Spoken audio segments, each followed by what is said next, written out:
Brand new luxury cars are just so expensive today. With all the latest technology, the beautiful styling, and the high levels of performance, it's hard to wonder why people pay as much as they do. But the great reality is you can often get yourself a wonderful used luxury car for 50 or 60% less than it was new. All you have to do is wait 4 or 5 years. And while there is a collection of wonderful used luxury vehicles on the market, there's also a list of a significant group of catastrophic vehicles you wouldn't want to even touch with a 125-foot pole. So I'm going to share a list of garbage luxury vehicles that will literally leave you in a serious state of regret and send you home in tears. Let's get into it now. Life's too short to drive boring cars. So the first luxury vehicle, this little hot rod parked right behind me, is one that in fact I wouldn't recommend for anybody on a relative budget, and there's a lot of big potential for some big repairs. But let's talk about it. Let's go through this and I'll give you some of the detail, what we can expect. What we're looking at here is the three-pointed star. Obviously it's Mercedes, that speaks for itself. Some are great and some aren't so great. I mean, they do have some great looks, of course. Headlights, those aren't a particular issue. What are issues on these vehicles are, look at this horrible trim on here.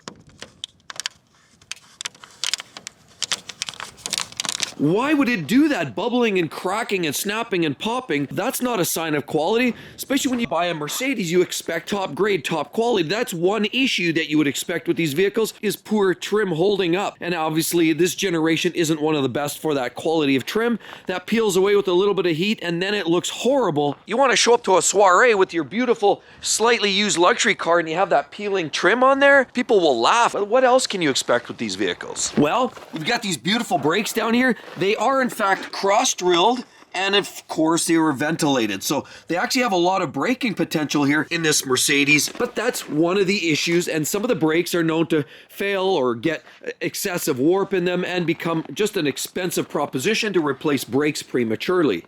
Another issue, not so much with the electrics on the folding mirror, but in fact electrics on the sunroof are a common issue too, where they come off the rails, and that's been a known issue for some of these. Of course, we have more of this trim, and as you'll notice, they don't quite align, and more of the plastic and fit and finish inside is a little bit questionable. The leather seats are durable and robust, and many parts are, but some of the knobs and buttons aren't of the best quality. Then we cycle around to the back.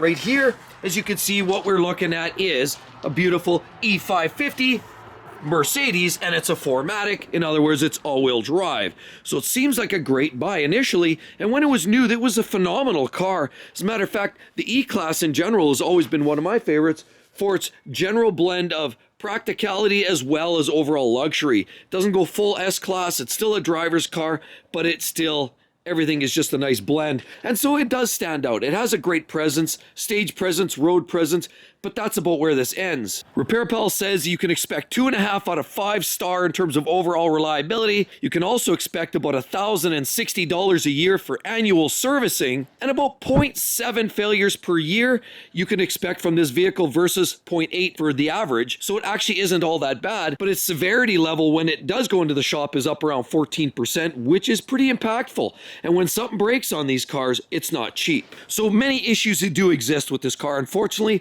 and some of them are big dollars. And remember, when it's new, it's not bad. So when you get up in age, that's where you start feeling the burn. Of course, the automatic transmission in these vehicles, if you have one of those problematic transmissions, you will expect a very sizable repair bill associated with that, because it does mean sometimes hard shifting, rough shifting, first to second, third to fourth.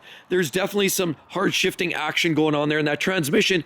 If it becomes problematic like that, it does mean removal and disassembly by the factory reps. It does mean a lot of money out of your pocket. Also, these vehicles do have airmatic system in some cases. If you look at the back of these vehicles, they do sit on a system that does allow them to float nicely, and they level. They're self-leveling, and when those fail, and they do, that becomes a problem. You have an air suspension system, you have air compressors, you have fuses and relays, and all kinds of other electrics tied to that airmatic system.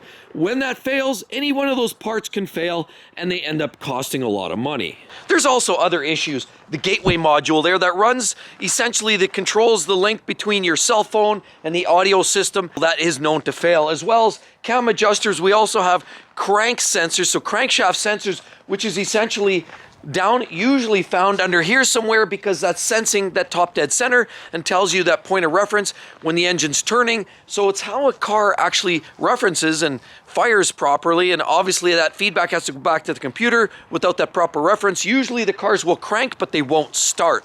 That's a common symptom, and that's something you could expect. And now it's not huge bucks, but it's again a very inconvenient thing. When you pull up to the grocery store, come out, try to crank it, and the vehicle just cranks and it ends up on the tow truck. That's not a good scene. The little armrest there for your elbow to set down on there in the center console, that has been known to break apart. And a lot of the plastic cosmetics, as I mentioned already, definitely don't hold up all that well. There's also potential down there drive shaft issue. The flex discs on the drive shaft to the rear differential have been known to cause vibration. And if you have vibration, it just means another trip to the dealer to fix more parts, change, tweak, tune, calibrate. It just means more money out of your pocket. And while the core engine actually isn't all that bad, it's all of the other things around it that will literally nickel and dime you to death. It's a great design. I love this particular generation of look. It looks classic and vintage Mercedes, definitely with that three-pointed star there, and I love that style of grille on the E-Class and the S-Class. But again, if I can honestly warn you, this one will drive you to the poorhouse.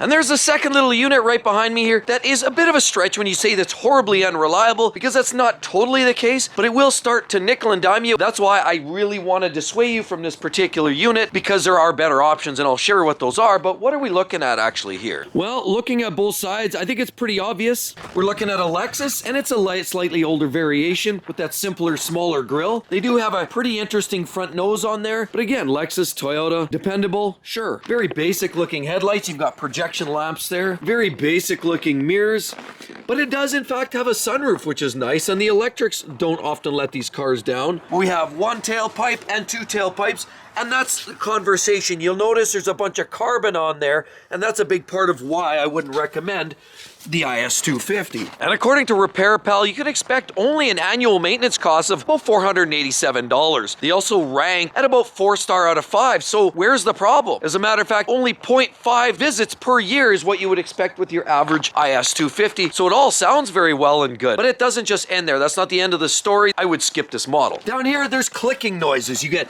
bushings and clicking and ticking, and whether it's wheel bearings or suspension noises coming from the rear, that's a commonly known issue with a lot of these Lexus models of this generation, and IS250 is no exception. So clicking and ticking noises right there, that usually ends up meaning a lot of suspension and brake work that costs you some bucks. Also, there's been a lot of problems with a lot of Lexus and their infotainment systems, or their stereos and their GPS navigation systems, where they need frequent updates just for them to work properly. That has been a common issue with some of these. And looking at the rear view mirror, that's a common issue with them discoloring and losing their liquid inside, dripping out, or just losing its functionality altogether. One thing you could expect under the hood are a series of check engine lights that spit out to the dashboard. And what would those be for? Well, a lot of those check engine lights could be a P0751, P2714, or a P0894. You can also get codes with P0300 or P306. And the 300 series are all related to engine misfires, where there's plugs, ignition coils, and just all kinds of problems related to that. Common nickel and dime issues, but some of those are spewing as a result of some of the other check engine lights. Because as a direct ejected engine, early generation, you get carbon fouling that hits the plugs and the ignition coils. It generates misfires, which then in turn generates some other problems. That as a result then too, as I mentioned earlier, as soon as you start spewing out too much carbon, you wind up with a bunch of that carbon at the tailpipe. That isn't an uncommon issue. And so this IS250 is one of those seriously problematic Lexuses in terms of nickel and dime, low-grade performance. They didn't have all that much giddy up and go. So between being a dud in performance, carboned up, being problematic, nickel and dime, it just felt like it lacked all of the polish that you would expect from later generation IS models from Lexus. There's also been conversation around melting dashboards, as well as sunroofs that blow out, hitting a hard bump, or randomly they just shatter. Not the best choice of a modern day Lexus. And if we're being honest, if you really felt you needed a modern day Lexus, ante up, go a couple more years newer, and go with possibly even a 350, go with something with the famously reliable 3.5 liter naturally aspirated V6. It is bulletproof. And the third luxury vehicle that definitely is going to be unreliable to the point where you don't want to touch it, it's in fact this. What we're looking at here are the 4 rings of defeat right there, because it's an Audi S4. And what we're looking at here is a 2015 model year. There are some problems here. Sure, you've got the great LED lights that you find with Audi. You have the great front chin spoiler because it's a sport model, VAG style in the house. Of course, right there, we have those beautiful LED taillights on this S4. But look how gross those tailpipes are. Those things are nasty on both ends. Look at that, rusted and corroded and carboned right up. Terrible display of junksmanship. Audis often have some of the nicest interiors, and I'll definitely give a nod to that area of expertise in their world. But RepairPal clearly states that they're only rated at about a 2 out of 5 star, meaning that they're a huge risk in terms of reliability. You can also expect to pay almost $1,200 based on RepairPal's analysis of annual service cost. And yeah, they look great, and they're sporty to drive. And that's all part of the fun and frivolity, and you literally have to be an enthusiast to even consider putting yourself through that, or a masochist for that matter. But the bottom line is there's a host of issues that you can expect with these vehicles, why I would not recommend it. As these basically rank 27 out of 31 for luxury cars, they're clearly way down in the pop. Scour the forums and you'll see a lot of people that defend these cars and say, oh, they're not that bad. They're actually quite reliable. It's only if you fix these 25 items that they become reliable. They're actually quite problematic for the most part. For starters, you can get overheating issues because of failed thermostats under the hood, blown CV boots there that drive your wheels. They crust up and deteriorate, seem to be a little sooner than a lot of vehicles. Bushings throughout the whole suspension of these cars also seem to be particularly fragile, and they tend to need replacement on all bushings, from front suspension to rear suspension and everything in between. Even motor mounts can be a potential hiccup. You can get transmission output shaft rear seals. Of course, then you've got a seal leaker. You're always looking at oil on the ground under there, which is not what you want. Down in here, you can get rainwater down in the gutter because it clogs up, and then you can get corrosion developing in that upper section because it just gets plugged off. The rain gutters don't drain properly. If you actually buy one of these and you really have to have one, the problem is a lot of people drive these hard. It's the sport version of this particular generation. You have the A4, the S4, RS4s. As you get into the sport models, people drive them hard. They want the performance, they drive them hard. As a second or third owner, if you're buying these used, often they've been used and abused and rode hard and put away wet. And that's why if you're picking one of these up and they're particularly sensitive to poor maintenance, that's where you can get into a real world of hurt, because chances are if you're the third owner, that second owner ran the piss out of these vehicles. So bottom line, the Audi S4 of the 2015 and thereabouts generations are definitely not one I would recommend and stay away from. Right here, we're looking at a Tesla. Clearly not one that you want to buy on the used car market. There's many reasons for that. Sure, if you have to have one because they're the latest and the greatest, and if you're into EVs, well, that's one thing. Here we're looking at the Tesla Model S, which is clearly their larger sedan.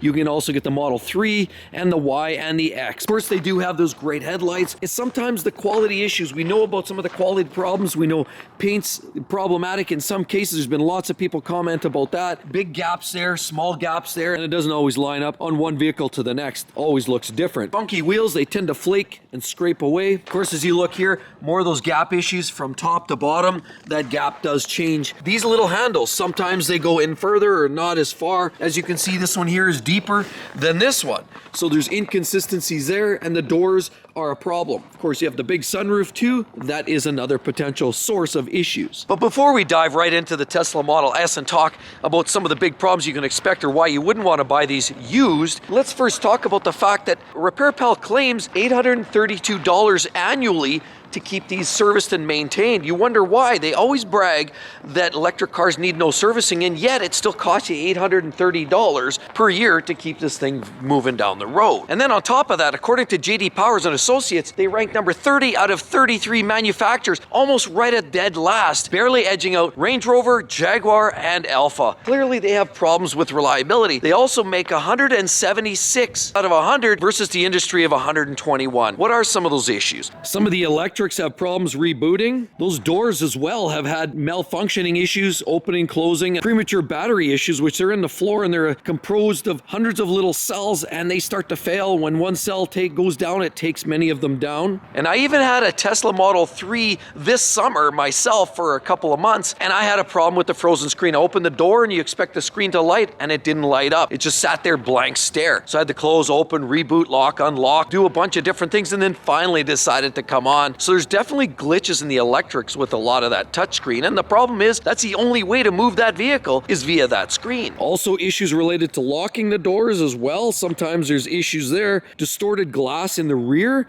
Sometimes looking through it'll give you that wavy look. That's been a quality control issue there. And as well, premature wear and tear on some of those seats. Sadly as well, the trunk is a problem that is well known, that won't open, won't close, or opens and you try to close it, it pretends to latch and it doesn't quite grab, and it's a problem there as well. So clearly some of the QC issues with these vehicles mean that they're just lacking reliability on all levels. So I get it. You want to go fast? That's about the fastest car you can go, Tesla Model S Plaid. But again, remember, if you're buying it used, they're only warranting those batteries for about 8 years. And once you're past that point, you're at a point of no return and you're looking at $20,000, $25,000 for a full battery change on one of these Teslas. So the further that you go down the used car path, the more likely you're going to have to change a set of batteries yourself. And the next one on the list is this beautiful little car right behind us. I love that color though, if we're being honest, but it's not one that I would necessarily buy on the used car market. Sure, they're great when they're new, but don't wait for 5 years to buy one of these used. It won't hold up, but here's why. I mean, it's a great color. Look at this beautiful unit. Cadillac with that beautiful high gloss grille. Very, very imposing, and a massive sunroof on top. I mean, look how it spreads so the front and the back all enjoy light. Beautiful exhaust tips right like that, very similar to what we see on a Mercedes C300. The interior looks relatively well put together, but if you look really close, you can see the wrinkles in the leather, and this is brand new. So while it looks really great, and Repair Pal isn't particularly in love with this car, there are a few problems that are literally so chronic that I wouldn't risk buying one of these on the used car market. First of all, quality control doesn't seem to be all that great on these vehicles, inside, outside. If you look up close, you'll see a lot of detail. I mean, it looks sharp, but creaks and rattles already right out of the box. Not a well-made and well-put-together vehicle. As well, they found corroded connectors leading to the airbags, so they may actually not deploy when you need them in the case of a collision. Then there's also electronic stability control related issues on that. And sadly, problems with one of the most expensive parts on a car, and that's the engine.